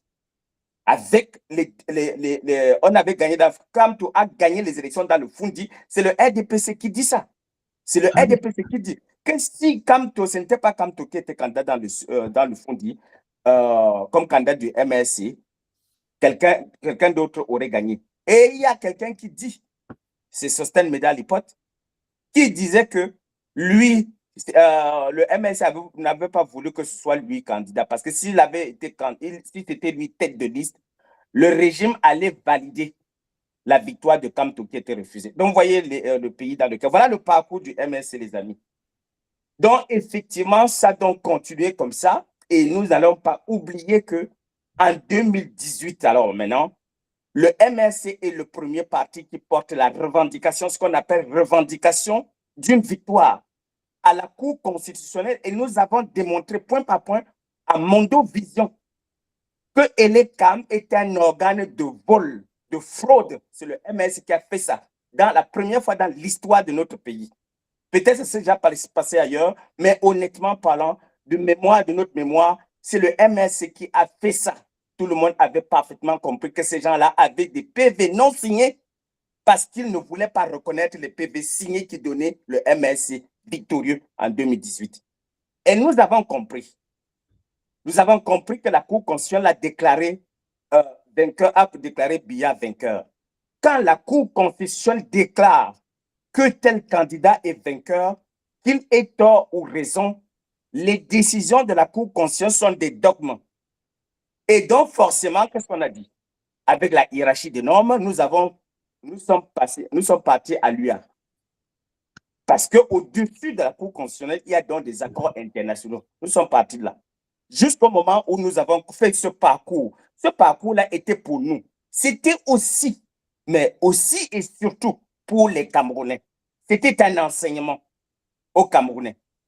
Alors, partant de là, nous avons donc décidé effectivement de rentrer au Cameroun pour effectivement demander au régime, en organisant les marches pacifiques, les premières grandes marches gigantesques d'un parti politique, c'est nous qui avons inauguré ça. Et cette marche, c'était des marches pacifiques parce que nous n'allons marcher, nous le disons, nous ne marcherons jamais sur le sang des Camerounais pour gouverner. Alors, c'est comme ça que ces marches pacifiques étaient, d'abord, il y avait le code du marcheur et nous avons des jujubes, nous avions de l'eau qu'on distribuait. Et l'arbre de paix. L'arbre de paix, effectivement. Donc, ça, ce sont des marches. Et puis, nous sommes rentrés, effectivement, dans la... Nous nous sommes préparés pour aller aux élections, les amis. Les élections de 2020, nous nous sommes préparés pour aller aux élections de 2020. C'est que les gens, nous ne comprenons pas toujours, c'est que le jour où les Alain Foguet, les Bibou Nissak, tout ce monde était chassé dans les préfectures avec leur candidature qui était rejetée par le régime. Et à chaque fois, hein, c'est filmé, c'est documenté, les amis, c'est documenté. Ça, c'est l'histoire de votre parti. Alors, face à cette situation où les candidats des autres étaient, mais alors pris comme lettre à la poste, candidature de N'Djamena était, alors là, c'était la candidature, la première à être validée, je crois, de tout le Cameroun. Bon, j'exagère peut-être, mais toujours est-il que c'était pris sans problème. Alors, le PN se trouvait avec un tas de centaines de candidatures sérieuses du parti rejetées. Il a donc organisé le Conseil national élargi au départemental pour présenter ce problème-là au parti. Le PN a posé le problème-là sur la table au parti. L'idée de boycotter l'élection n'est même pas sortie de sa tête, que tout le conseil a demandé le boycott. Le PN n'avait même plus le temps de parler, je vous assure que c'est tout le conseil qui avait demandé le boycott. C'est le parti qui avait demandé le boycott 2020. Alors, nous sommes rentrés dans ce boycott. Et puis, effectivement, je ne pourrais pas je ne veux pas rentrer dans les détails pour vous dire comment nous sommes partis jusqu'à la préparation 2025. Les amis, vous connaissez. Même en diaspora, la diaspora a organisé. Jamais de la vie, la diaspora n'a jamais totalement été acquise à la cause d'un parti politique, comme c'était le cas pour le MSC. Papa Eli, la marche de 2018, La marche, pardon, du 18 mai. Mais, C'était 2018. combien de personnes? Nous avions 18 000 personnes Personnes. parties de la place de la République jusqu'à la Sainte Trinité. Mes amis, nous avons pratiquement 8 à 9 kilomètres à parcourir. Hein. Et il y avait 18 000 Camerounais de la diaspora partis des États-Unis. Je vous rappelle qu'un Ghanan qui nous insulte aujourd'hui, il était là marché pour la libération du PN. Vous comprenez? Ça, c'est votre histoire. C'est l'histoire de votre parti, les amis. Voilà. Et donc, effectivement, ça, on a mis ça derrière pour... Effectivement, pourquoi? Parce que, dites-vous une chose, le président national, le MRC, c'est le respect des institutions parce qu'avec les moyens qui sont les nôtres, nous devons respecter les institutions. Parce que même avec le fer dans le cœur, nous avons organisé des marches pacifiques. Nous l'appelions effectivement président en fonction. Jamais président, hein? On n'a jamais dit que le Paul Biya est président en fonction. Depuis 2018, jusqu'à aujourd'hui, il est président en fonction, il n'est pas président de fait, les amis. Il faut toujours dire ça. Il est président de fait, en fonction, il n'est pas président élu. Il n'est pas président élu. Bon, donc, nous avons donc préparé les élections 2025. Comme vous le savez, c'est dans la diaspora qu'il a organisé cela. Et c'était ce que vous connaissez. Nous avons donc été, mais sauvagement exclus de la compétition. Et donc, ça, c'est le moment crucial où effectivement la violence avait atteint donc le sommet, le point d'inflexion. Ça, c'est notre parcours, c'est notre histoire, ce que nous allons raconter à nos enfants. Donc, partant de là, le MRC se trouve aujourd'hui dans une situation effectivement où il est en train de repenser son avenir et vous voyez que le président a repris le poil de la bête. Et malgré tout, aujourd'hui, le MRC est le seul parti qui, incroyable qu'il n'était pas aux élections, mais est le seul parti qui fait la météo politique tant en diaspora que sur le plan national. Donc, voilà, c'est ce que je voulais vous dire par rapport effectivement au parcours. Pour le chef traditionnel, je voulais dire un truc sur les chefs traditionnels, s'il vous plaît. Les chefs traditionnels, le président accorde une importance prépondérante par rapport aux chefs traditionnels. D'abord, c'est les relais de l'État. C'est les détenteurs scellés de nos traditions. Le président voudrait que les chefs traditionnels soient introduits dans les conseils régionaux. Oui, le président voudrait aussi que, effectivement, dans la résolution des crises foncières que nous avons, que l'État est obligé de passer par les chefs traditionnels pour pouvoir effectivement sortir la carte foncière de notre pays, qui est un problème terrible. Il y a des gens qui en meurent, vous ne le savez pas. Donc, les chefs traditionnels sont très, très importants dans le projet politique du professeur Kamto. Merci, donc, voilà, Blaise. je vous remercie infiniment, Ouais. les amis. Merci beaucoup. Merci, DP. Pour les autres intervenants, essayons d'être un peu succinct pour permettre à Elie de répondre. Il y a eu Steve qui a levé la main, mais qui l'a rebaissé. Quelqu'un d'autre, j'ai oublié. Et maintenant, il y a Alphonse Francis. Il lève la main. Alphonse. Le micro, Alphonse. OK, Ok, c'est bon, vous m'entendez? Oui, c'est bon, on t'entend parfaitement. Ok, bon, ben, bonsoir tout le monde. Bonsoir, monsieur. Voilà, j'avais une préoccupation, en fait, j'ai une préoccupation. Oui. J'ai bien écouté l'exposé de notre cadre qui nous a exposé le parti en long et en large. Oui. Et j'avais beaucoup d'intérêt. Vous savez, je suis beaucoup le parti. Moi, vraiment, mais je suis beaucoup les activités du parti. Nous savons tout ce qui s'est passé en 2025. Oui. 2025, nous avons bien préparé les élections, mais malheureusement, nous ne sommes pas allés aux élections. Mais je voudrais bien poser une question. Nous ne sommes pas allés aux élections, effectivement, parce que tout était préparé pour que nous n'allions pas aux élections. Pas parce que nous ne sommes pas capables d'aller aux élections. Mais ce que je n'ai pas compris, c'est que dans les débats au Cameroun, nous avions évoqué le cas du mandat impératif. On avait dit ça. Ou alors le MSC, beaucoup de juristes parlaient du mandat impératif.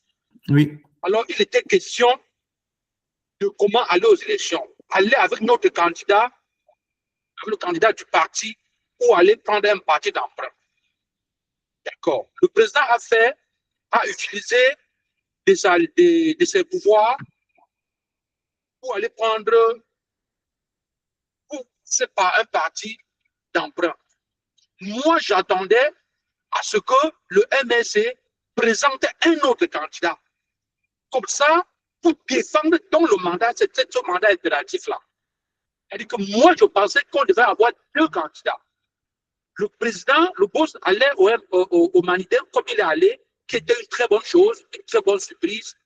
Mais on aurait dû présenter Mamadou Mota comme candidat du MSC afin de défendre le mandat impératif que nous avons défendu sur les plateaux de télévision en longueur de mois et de nuits et de jours. Moi, je n'ai pas compris cette logique-là. Ok. Je veux bien, ça c'est la première question. Je veux bien qu'on m'explique. Juste, Elie, tu pourras peut-être dire un mot, mais la conférence de ce soir porte sur l'histoire du MRC et puis Oui, je vais simplement dire, l'organisation. ça c'est un débat. On ne va pas forcément revenir sur les stratégies, mais par contre, lors des finales, Alphonse, tu pourras, si ce débat et bien lors du jour, tu pourras débattre de ça. Si les prochaines questions peuvent se concentrer sur ce qu'on a vu pendant la conférence, ça nous aiderait tous. Mais Elie, je te dire. Oui, merci Alphonse. Comme a dit Marcel, je crois que si on enclenche là-dessus, je crois que là, on va vraiment se perdre, on va s'éloigner vraiment dans les objectifs que nous nous sommes fixés par rapport à la formation que nous devons donner aujourd'hui. Mais tout ce que je voudrais que tu comprennes, mon cher frère, c'est que quand on est en politique, il faut comprendre que il y a des données changent à tout moment. Ce n'est pas quelque chose sur lequel on se fixe. Et comme le président l'avait dit, si tu avais passé à sa conférence à Paris, il a dit que tout ce qui est stratégique, une fois qu'on s'est déjà dit, ce n'est plus stratégique. Mais je crois qu'il y a eu beaucoup de concertations. Dit qu'on doit mettre, qu'on a débattu, parce que le pouvoir voulait nous entraîner. Il faut savoir, quand tu veux mener un combat avec un adversaire, tu dois éviter d'aller dans son terrain de prédilection. Tu dois l'entraîner dans le terrain où tu maîtrises, où tu as la maîtrise des données. Si tu pars là où il maîtrise des choses, il va t'assommer. Donc, c'est ça. Donc, ils ont ouvert le débat. Et lorsqu'ils ont dit non, vous pouvez emprunter, on propose à la professeur comme d'emprunter un autre parti comme il veut, parce qu'eux, ils étaient convaincus. Je peux te dire qu'aucun parti, qu'aucun parti ne pouvait accepter de présenter le professeur comme parce qu'ils croyaient déjà avoir muselé tous les autres partis. Et tu vois tous ces partis qui tendent le piège, je peux présenter pour dire, viens me donner de l'argent. Ils étaient convaincus. Et aujourd'hui, quand tu entends que quelqu'un comme le frère, le camarade, le papa Ekane Anissé, a laissé sa peau, c'est parce que pour eux, il avait tellement osé de leur dribbler. Ils n'attendaient pas à quelque chose comme ça. Ils pensaient même que le président devait passer par la signature de 300 signatures, mais ils étaient déjà allés museler tous ces côtés-là. Je crois qu'ils ont affaire à quelqu'un qui a beaucoup de longueur d'avance sur eux. Et je peux te rassurer, mon cher frère, on pourra en débattre, mais ce n'est pas le but de la réunion de cette formation aujourd'hui. Mais il faut comprendre qu'il y a quand même beaucoup de têtes pensantes au sein du parti qui réfléchissent.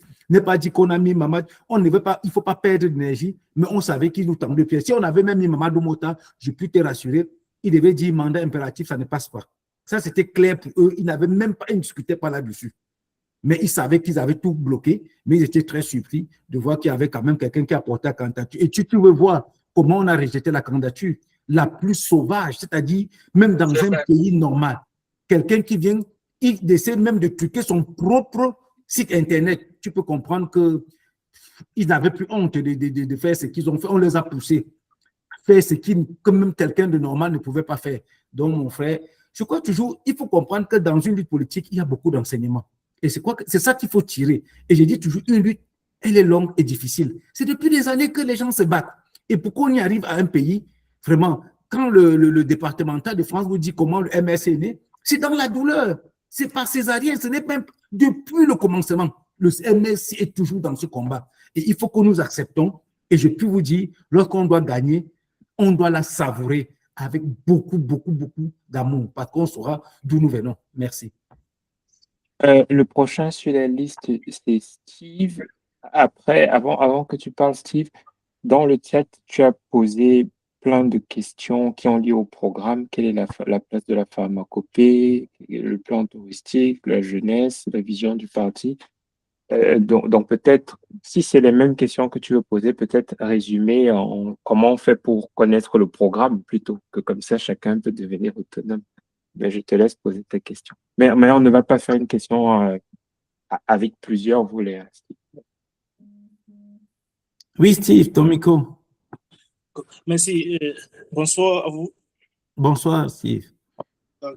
Ok, bon, je vous ai écouté pertinemment et je vous remercie d'avoir pris ce temps pour répondre aux préoccupations et éclaircir la jeunesse sur le parti. Bon, je peux revenir d'abord sur la crise anglophone. Vous avez évoqué un dialogue exclusif. Bon, j'aimerais savoir si dans ce dialogue, vous faites allusion à la forme de l'État également. Effectivement, quand on dit inclusif, ça dit on ne laisse rien et on remet tout. Si tu veux revoir, même si tu penses, si tu vois même dans l'un des chantiers, on a parlé de la Constitution. Ça veut dire qu'on va remettre, nous allons rédiger nous-mêmes notre propre Constitution en prenant tout ce qui est nos valeurs, nos chefferies traditionnelles. Ça, il faut être rassuré. On va revoir la forme de l'État. D'accord. OK. Là, ce n'est pas une question, c'est juste un avis. Bon, je pense que gouverner, c'est également anticiper. Oui. Nous connaissons comment le Cameroun fonctionne. De se plaindre à chaque fois du système, ça ne nous aide pas. Je pense que nous devons réfléchir sur d'autres stratégies pour combattre ce système.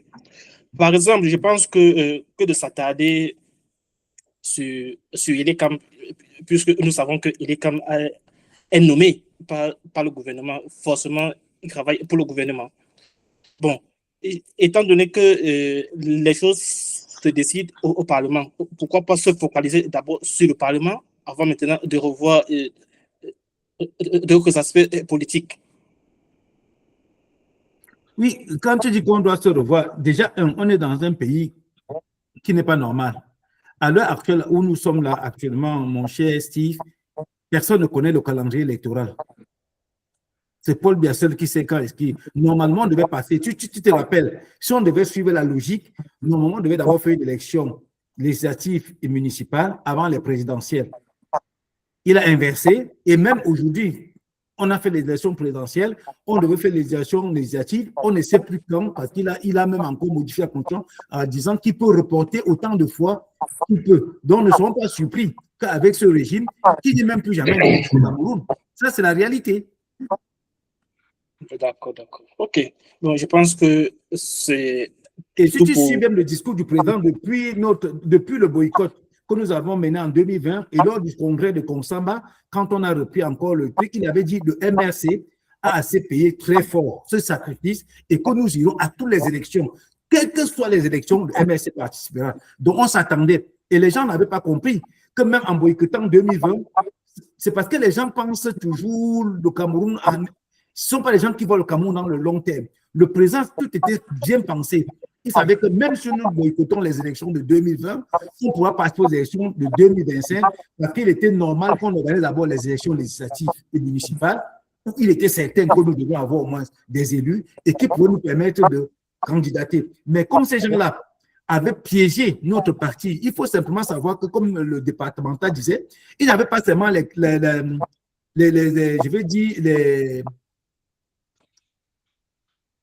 les causes internes, mais il y avait aussi les causes externes à notre non-participation. Il faut savoir qu'il y avait tout un piège. Certes, même que les gars là nous tendaient, pour que nous participions aux élections de 2020, parce que pour eux, c'est une façon de pouvoir préciser le MRC, mais je puis te rassurer, ils sont toujours dans cette tentative de pouvoir nous diviser, mais ils n'ont jamais réussi.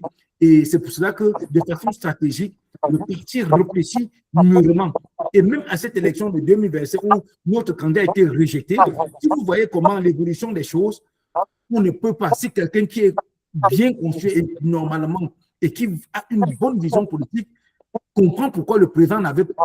Je crois qu'aujourd'hui, on lui donne raison de n'avoir pas pris position, de dire simplement que chaque Cameroun aille voter en son âme et conscience. Parce que si le président avait pris position, je puis te rassurer qu'à l'heure où je vous parle, c'est qu'il est peut-être en prison. Oh, d'accord, bon, pour ne pas trop monopoliser la parole, je vais essayer de résumer les questions que j'ai émises dans le groupe. Bon, et quelle est la vision ou bien quelle est la politique du parti vis-à-vis de la cybercriminalité ou bien de l'influence des réseaux sociaux sur la jeunesse camerounaise? Je réponds directement ou bien c'est tout? Non, c'est bon, vous pouvez répondre directement. Oui. Si la cybercriminalité au Cameroun ou bien des réseaux sociaux, je crois que c'est quelque chose qui est pensé globalement dans le programme de gouvernance. Mais je puis te rassurer, je sais, je vais dire, on a toujours ce petit goût amer parce que le fait que notre candidat, notre champion n'a pas pu participer aux élections, on n'a pas eu la chance qu'il nous présente le programme de gouvernance qu'il avait prévu en 2025. Et j'espère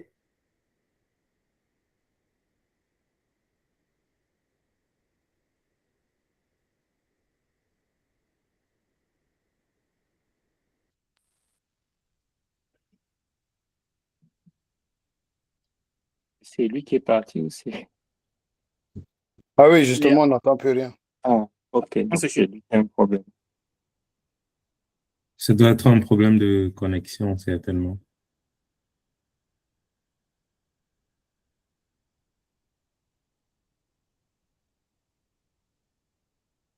Vous voulez pas.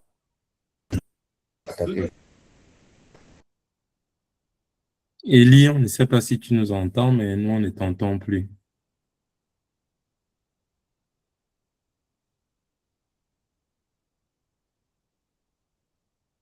Je peux répondre?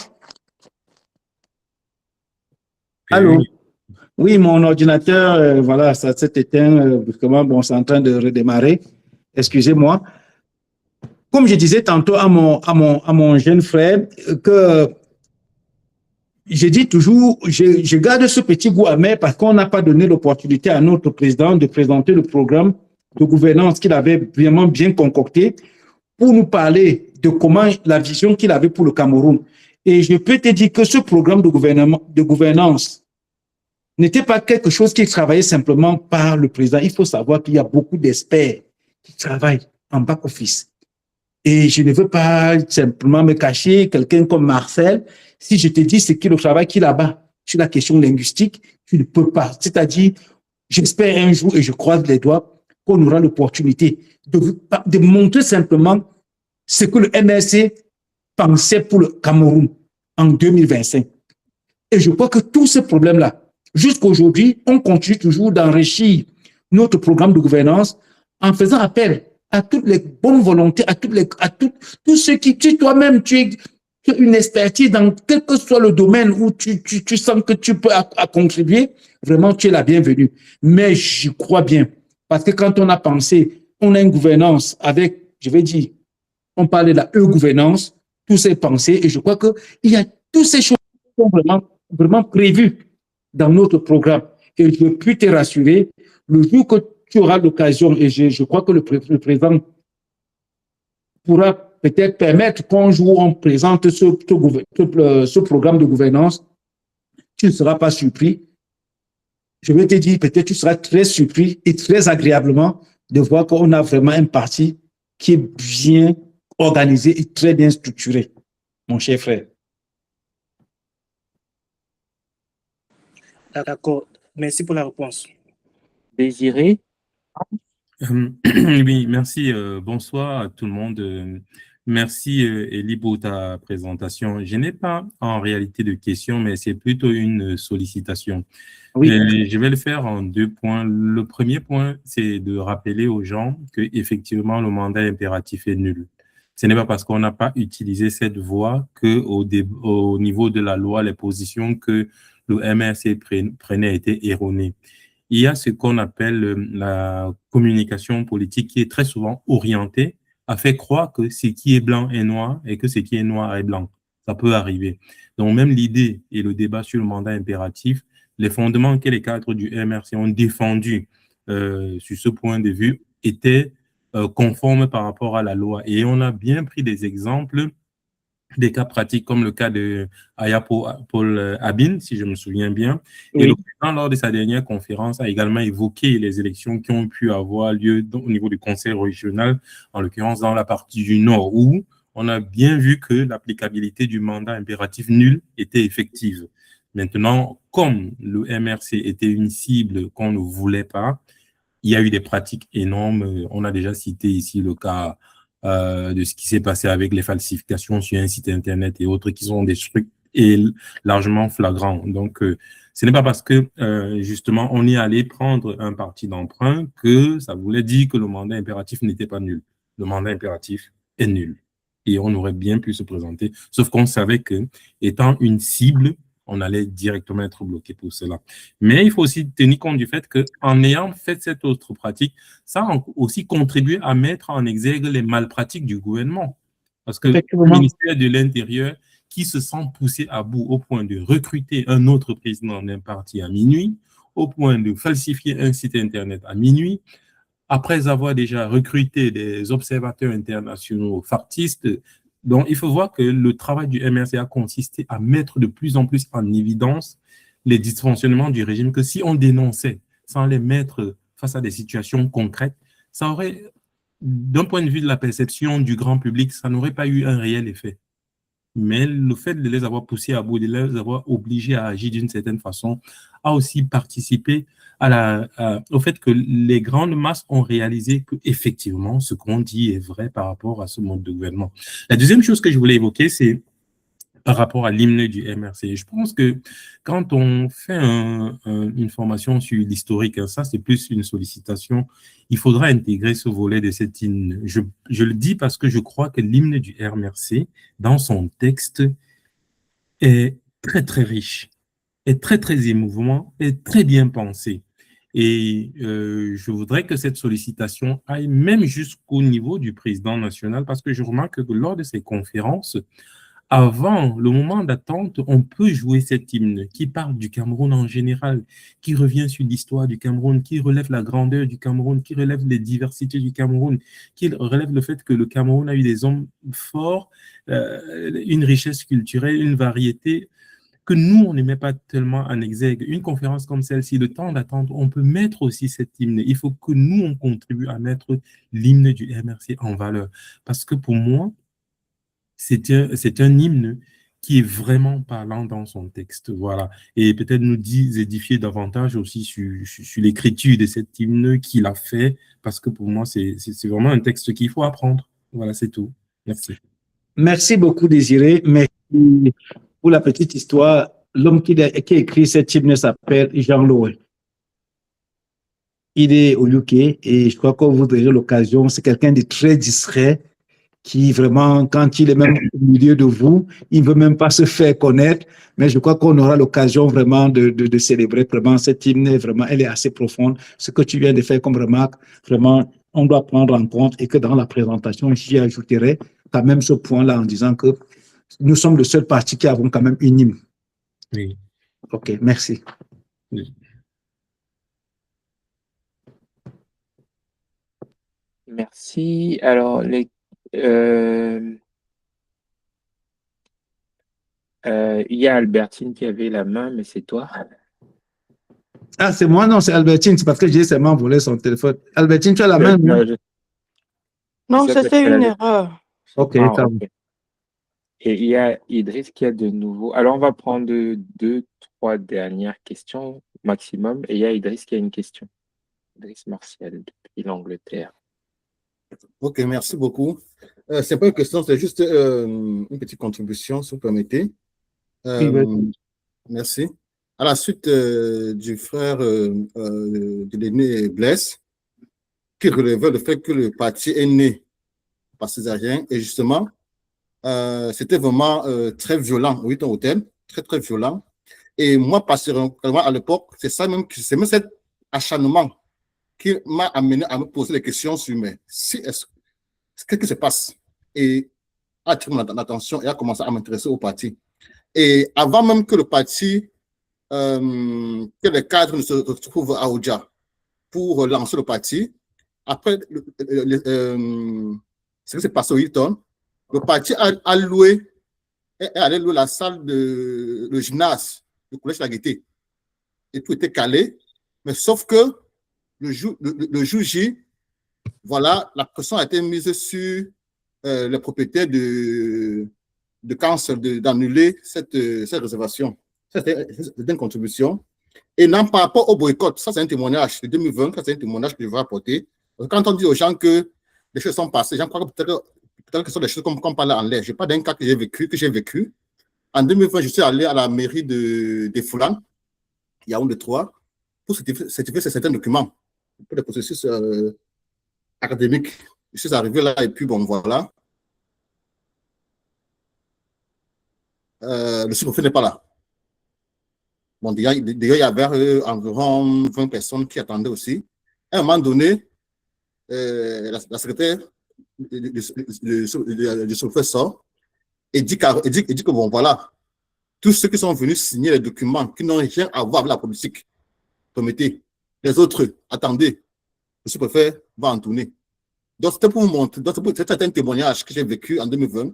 Et c'est comme ça que nos AP, nos frères, nos sœurs ont souffert le martyre dans pas que tous les communes, les arrondissements du pays. Donc, c'est ce petit témoignage que je voudrais apporter. Merci.